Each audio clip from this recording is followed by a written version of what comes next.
They say every day is for the thief, one day for the owner of the house. But ICPC, the Anti-Corruption Commission, has reversed the role. It is now every day for the owner of the house. If you're involved in bribery, over-invoicing, or any shady deal, the day of reckoning has come. ICPC, the Anti-Corruption Commission, is watching you. If you're reported for any corrupt practice, you'll be investigated, prosecuted, and punished. Corruption is harmful to our nation. Join the campaign against it by reporting any corrupt practice to ICPC, the Anti-Corruption Commission. Let we join hands with ICPC, make them better. Let's make Nigeria great again. ICPC, they want you. Come on, hand for corruption. Break the chain of corruption now. Don't give, don't take. This message is brought to you by ICPC, the Anti-Corruption Commission. The Freedom of Information Law has been in effect for over 8 years now. The objective of its framers was for corruption and lack of transparency in governance to be dealt a death blow so that accountability can be enthroned in Nigeria's public life. How well have we taken advantage of this potent tool to demand for accountability from our leaders? This is our area of focus on today's edition. I am Murna Barnabas Atiayi. Welcome to Corruption Must Go, ICPC's weekly television program. Also on the program, we shall bring you a bit of character molding drama, ethics and values, and more. But first, Joy Aja is standing by with updates on happenings around the world of anti-corruption.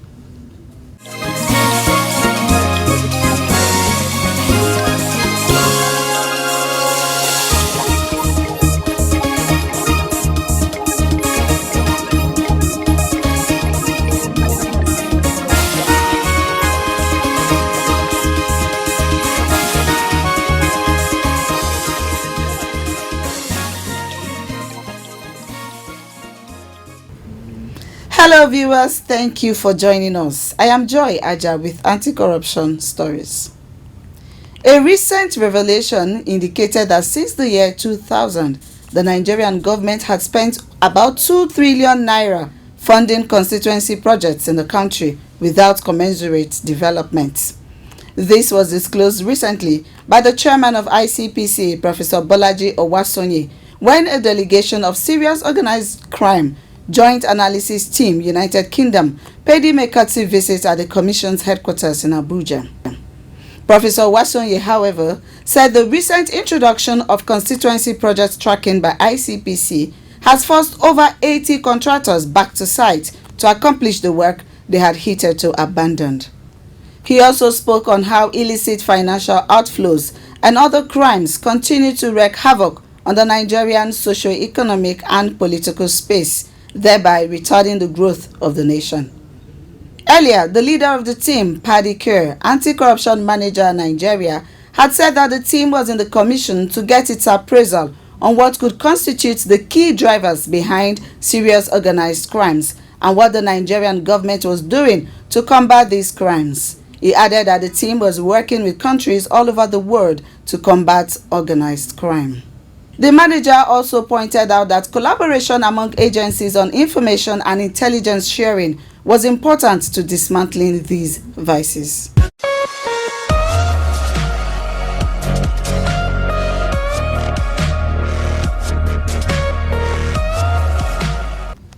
The High Commissioner of the Federal Republic of Namibia in Nigeria, Humphrey Desmond Geseb, has stressed the need for Nigeria to win the war against corruption, saying that the country's success as a natural leader on the continent would help other African countries succeed in their own anti-corruption efforts. Geseb made the remark at the Abuja headquarters of ICPC recently while on a courtesy and familiarization visit. He commended Nigeria for its exemplary role in the fight against corruption in Africa, noting that no country in the continent was spared of corruption. The High Commissioner asserted that Africa as a whole needed to come together to fight the menace called corruption, revealing that Namibia also had an anti-corruption agency known as the Anti-Corruption Commission of Namibia, which would love to learn about the success story coming from Nigeria, especially in the recovery of stolen assets. We are also convinced that however much knowledge we generate in Namibia, it will never be enough. We need to hold hands with like-minded countries who also face the challenge of corruption. And the Federal Republic of Nigeria is one of the countries that are known in the continent for its serious efforts against corruption. Not only nationally, but also internationally, Nigeria is well known.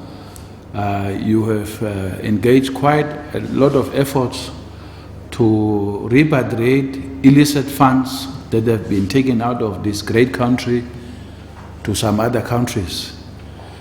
You have also embarked in a very meaningful process of fighting corruption, and we all know that President Buhari has really made it his aspiration to fight corruption for very noble reasons, so that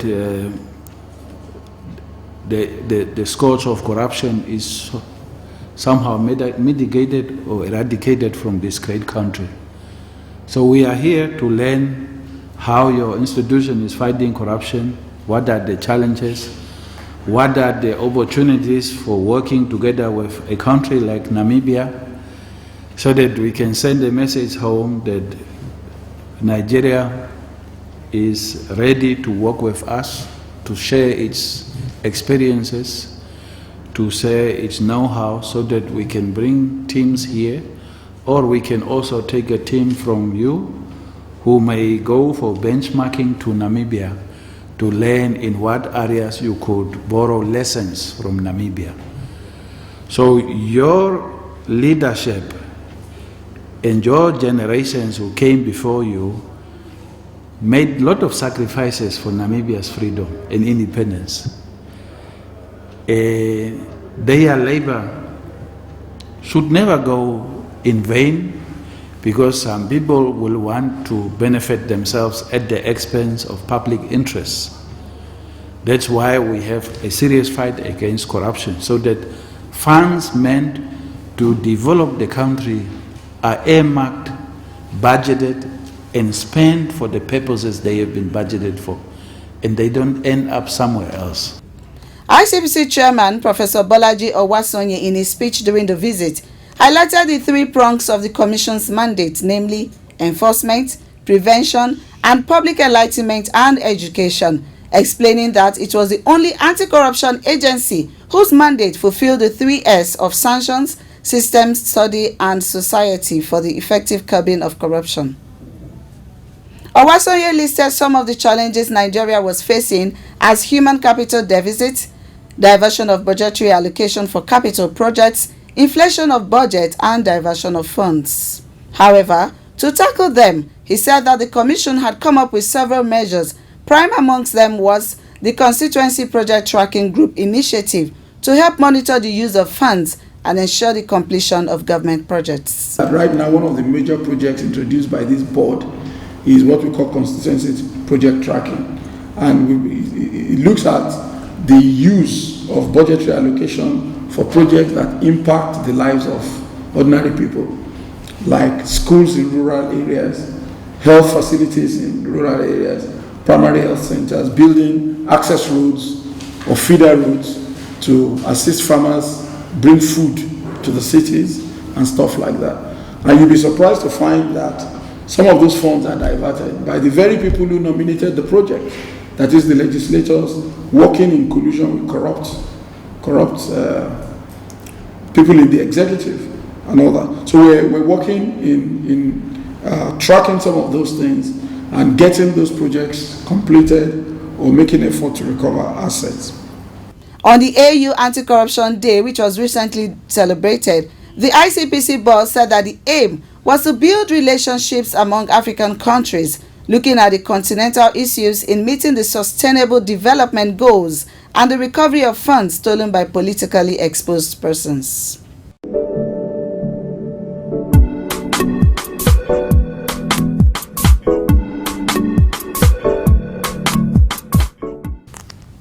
In another development, the director, Innovative International School, New Caro, Pastor Godwin Adebola Oladejobi, has described ICPC as one of the finest federal government institutions in the country in terms of integrity, transparency, and has steadfast commitment to champion anti-corruption crusade in the country.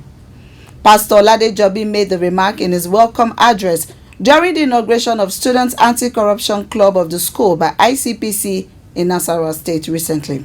The director noted that the school was not unaware of the giant strides ICPC was recording in its war against corrupt practices and corrupt individuals, especially the politically exposed persons in the country.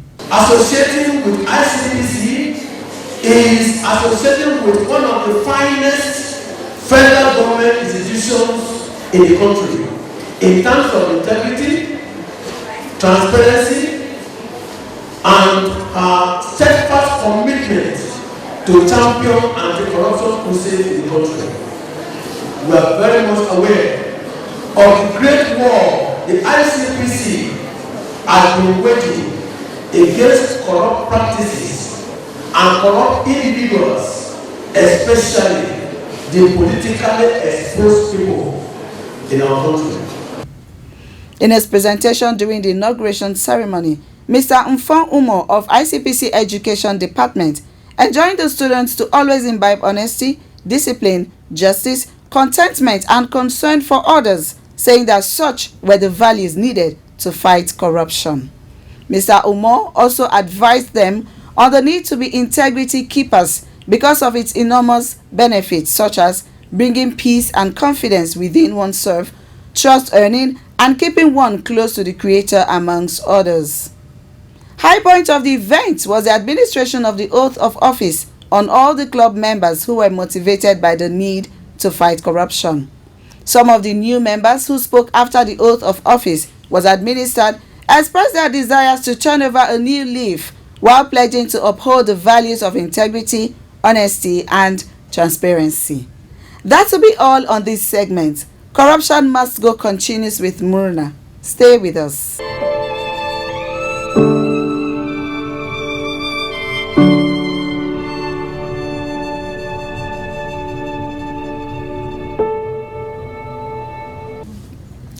If you're just tuning in, this is Corruption Must Go.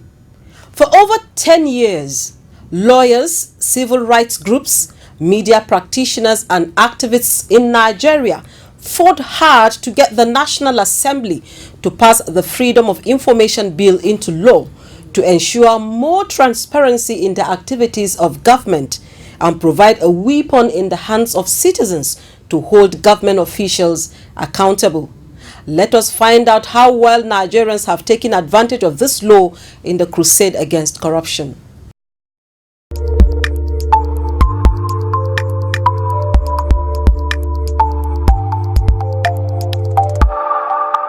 Yes, I think Nigerians to some extent have tried their best to leverage on the Freedom of Information Act to demand for accountability from our leaders.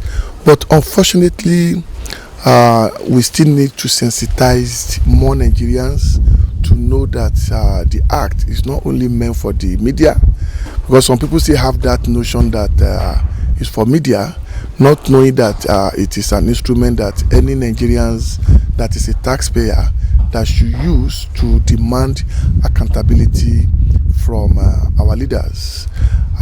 If you look at for the past 3-4 years, after the signing of the bill into act in 2011, the first 5 or 6 years of implementing it was so slow, and I remember that the office of the Minister of Justice and Attorney General's office then issued a circular to ministry, department, agencies on need for them to have desk officer on FOI, but Nigerians are yet to key into leveraging on those opportunities. But some, especially the civil society organization, are making use of it. Most of the revelations we are seeing now is because we have such acts to demand for accountability, but we still need to do better. Well, if we're defining Nigerians in terms of individuals, I would want to first of all say that the utility of this act is low, because one, as individuals, most of Nigerians have little knowledge about the FOI. But if we are defining Nigerians in terms of groups, let's say civil society organizations, I can say yes, because many NGOs have capitalized on the existence of FOI to push government to do the right thing.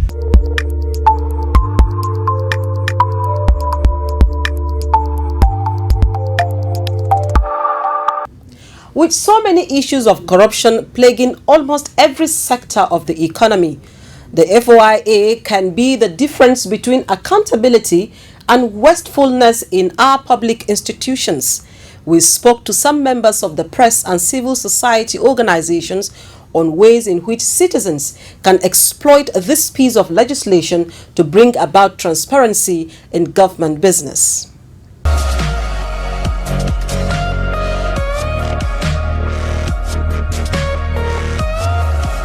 Different interest groups, pressure groups have tried as much as they can to utilize the Freedom of Information Act, which came into existence about May 2011 under the administration of former President Goodluck Jonathan.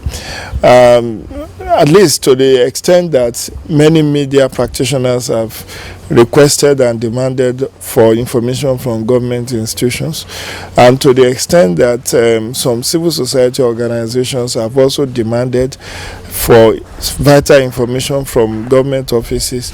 I think it's being well utilized. The challenge majorly is that in many instances the requests are being turned down, which then means that we still face the challenge of open governance, because I recall that the Socio-Economic Accountability Project, SERAP, recently was requesting for the code of conduct and the asset declaration forms of some past governors, presidents, deputy governors and vice presidents, which was declined by the Code of Conduct Bureau. And I think it's not right and proper that institutions of government will continue to frivolously turn down requests, even when they are not within the purview of the exemption grant in the Freedom of Information Act. We do know that for some confidential security matters are exempted from classified information, are exempted from Freedom of Information Act. But instances where it's just mere routine information that is within the institutions of government, the successive denial of this access to information is one of the major challenges that are still being faced. That's why I encourage, I'm using this medium to encourage all institutions of government, public institutions, to please comply with Freedom of Information Act. Like I said, maybe if the official secrets had been repealed, that would have aided and make sure that the holding back of information by some of the ministries, departments and agencies will not have been as rampant as it is. And like I also said, education, sensitization is needful. There can't be too much of it. People move offices. You may have sensitized somebody who was there previously, and the person may have been promoted, may have been moved to other departments, so the new person does not even know what obtains. So that's why constant education, constant sensitization is quite needful for all the government ministries, departments and agencies who are the primary target of the Freedom of Information Act. Okay. From our general assessment, I think it hasn't fared well. It hasn't worked well. I think that there has been a lot of pushback, and the pushback has come on the part of public institutions. When you hear the president say something, he said corruption is fighting back. You would know that this law is a law that if it had been implemented properly, or if implemented properly, has the capability and the ability to ensure that we are transparent. Civil servants, public institutions are accountable. When you know that your activities are transparent, you become accountable because people will ask you questions. But that has not been happening. There's a lot of pushback, like I said, from public institutions. And so that's really how corruption fights you back. For one, there needs to be a political will. From our experience with the public institutions we have worked with, we have seen that if the leader, the person who heads that public institution, is not willing, a lot of times things don't happen. Take for instance, we have trained, I think, close to 50 public institutions on, this is a new culture. Official secrets is no longer in business. Oaths and all of that is no longer in business. We now have a new system of transparency that says that citizens must have access to the information that is held, by public institutions. But there are exemptions. It's not everything that you're supposed to put out when you're asked. But, you still have consistently that pushback that comes from public institutions. For instance, I would like to cite the ICPC. Section 27 of the Act is the only law that we currently have that protects whistleblowers. There's a whistleblower policy, and you and I know that policies of governments are terminal. As you're living, your policy lives with you. So the FOI Act for now is the only one that provides a little window, on whistleblower. I would like to say that we can't allow the law to gather dust. No matter the resistance that we're getting, we need to keep pushing, because the beauty of it is that every public servant is going to be a retiree one day and will always need something from government. So it will still come back to bite you if you don't ensure that it works.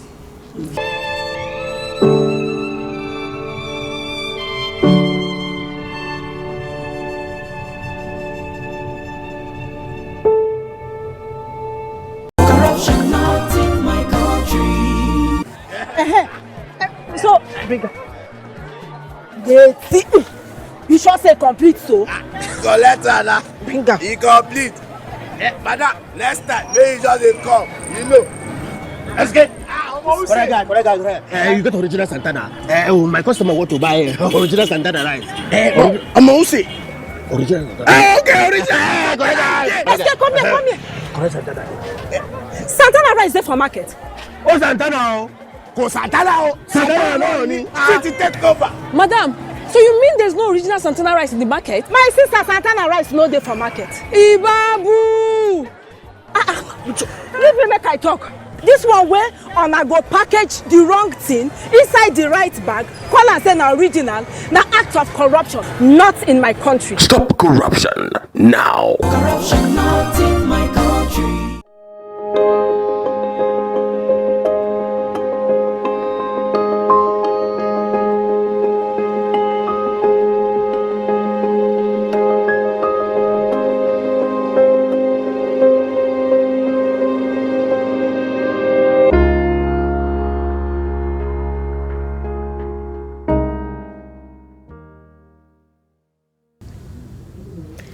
Years down the line after the passage of the FOIA, it's obvious from all that it has been said that the law is grossly being underutilized. Without access to government records, the citizenry cannot determine whether their leaders deserve re-election or be thrown out of the office because of fraud and mismanagement. Let us therefore take advantage of this powerful anti-corruption tool to always demand for accountability from those in positions of leadership. That's our package on today's edition. Remember, you can make enquiries and suggestions via our toll-free numbers as shown on the screen. You can also watch the program on our YouTube channel, www.youtube.com/ICPC Nigeria. Thank you for watching and bye for now.